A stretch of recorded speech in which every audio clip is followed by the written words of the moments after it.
আসসালামু আলাইকুম সুপ্রিয় দর্শক, আশা করি যে যেখানে আছেন সবাই ভালো আছেন।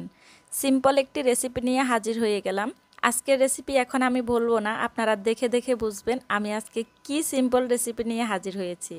চুলে একটি কড়াই বসিয়ে দিয়েছি, তেল দিয়েছি পরিমাণ মতো, দিয়ে দিয়েছি পেঁয়াজ কুচি হাফ কাপ পরিমাণ, আর রসুন কুচি 1 টেবিল চামচ পরিমাণ, 4-5টি কাঁচামরিচ মাঝখান থেকে ফালি করে দিয়েছি। হালকা একটু নেড়েচেড়ে ভেজে নেব পেঁয়াজের, রসুনের, মরিচের কাঁচা গন্ধটা দূর হওয়া পর্যন্ত। মরিচের কাঁচা গন্ধ তো দূর হবে না, কিন্তু পেঁয়াজ রসুনের কাঁচা গন্ধ দূর হয়ে যাবে। কিছুক্ষণ নেড়েচেড়ে হালকা একটু সফট করে নেব, হালকা একটু ব্রাউন কালার করে নেব। খুব বেশি লালচে করে ভাজবো না, যেন একটু ভাজা ভাজা হয়, কাঁচা গন্ধটা দূর হয়ে যায়।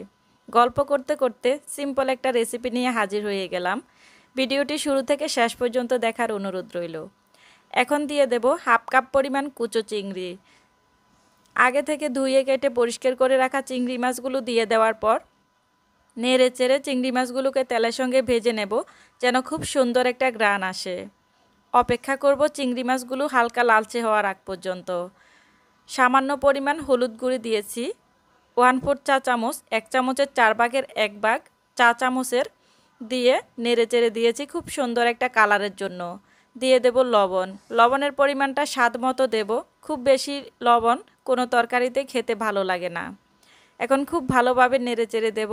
এখন দিয়ে দেব আগে থেকে কেটে ধুয়ে পরিষ্কার করে রাখা সিম্পল করলা, যেটা তিতা ছাড়া ভাজি করতেছি। এটা আমি আগে থেকে কেটে ধুয়ে রেখেছিলাম, 5 মিনিট লবণ দিয়ে মাখিয়ে রেখে আবারও হাত দিয়ে ভালোভাবে কষলে ধুয়ে নিয়েছিলাম। আর একটি আলু কুচি করে দিয়ে দিয়েছি। আমার কাছে তো করলা ভাজির সঙ্গে আলু ব্যবহার করলে খেতে দারুণ লাগে, কার কাছে কেমন লাগে জানি না। আজকে ভাবলাম কি রেসিপি শেয়ার করব, তো যেহেতু আজকে অফ ডে ছিল, বন্ধ ছিল, তো ভাবলাম অনেক কিছু রান্নাবান্না হয়েছে, সব কিছুর ভিডিও শ্যুট করা সম্ভব হয়নি।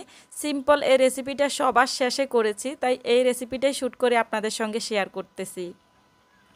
নেড়েচেড়ে দিয়ে দেব সামান্য পরিমাণ ধনিয়া গুঁড়ি। এটা 1 চা চামচের থেকেও কম ব্যবহার করেছি। যাদের কাছে খেতে ভালো লাগে না ধনিয়া গুঁড়িটা করলা ভাজিতে, না দিলেও চলবে।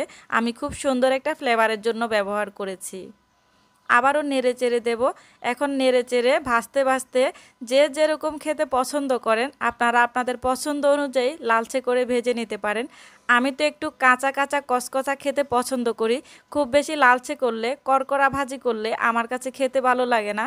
ভালো লাগলেও মনে হয় যেন পুষ্টিগুণটা কোথায় যেন হারিয়ে গিয়েছে, তাই আমি এটাকে বেশি করে লালচে করে ভাজবো না। কিছুক্ষণ সময় নিয়ে নেড়েচেড়ে ভাজার পরে ঢাকনা দিয়ে ঢেকে রেখে দেব 2 মিনিটের মতো। যারা মনে করেন যে ঢাকনা দিয়ে ঢেকে রাখলে একটু নরম হয়ে যাবে, অর্থাৎ তাড়াতাড়ি সিদ্ধ হবে, এটা ভুল ধারণা। প্রথম অবস্থায় যদি ঢাকনা ছাড়া নেড়েচেড়ে কিছুক্ষণ ভেজে নিয়ে পরে ঢাকনা দিয়ে দেন, তাহলে খুব ভালোভাবে সিদ্ধ হবে, একদমই নরম হয়ে যাবে না। ঢাকনা সরিয়ে দিয়েছি 2 মিনিট পর। এবার নেড়ে চেড়ে যার যার পছন্দ মতো অনুযায়ী লালচে করে ভেজে নিতে পারেন। আমি কিন্তু একটু কাঁচা কাঁচা ভাজি খেতে পছন্দ করি করলাটা, তাই আমি তেলের পরিমাণটা খুবই কম ব্যবহার করেছি। আপনারা যদি একটু বেশি ভাজা ভাজা খেতে পছন্দ করেন, আপনাদের স্বাদ অনুযায়ী পছন্দ মতো তেল এখানে ব্যবহার করতে পারবেন। এখন দিয়ে দেব কিছুটা ধনিয়া পাতা কুচি। আমার কাছে তো যে কোনো সবজির রেসিপিতে ধনিয়া পাতা ব্যবহার করতেও ভালো লাগে, খেতেও বেশ ভালো লাগে। আশা করি আপনাদের কাছেও ভালো লাগবে। যারা খেতে পছন্দ করেন না তারা চাইলে ধনিয়া পাতাটা দেওয়ার দরকার নেই। আবারও নেড়েচেড়ে 1-1.5 মিনিটের মতো ভেজে নেব। লবণটা দেখেছিলাম, মনে হয়েছে লবণ একটু কম হয়েছে, তাই আবারও কিছুটা পরিমাণ লবণ দিয়ে দেব।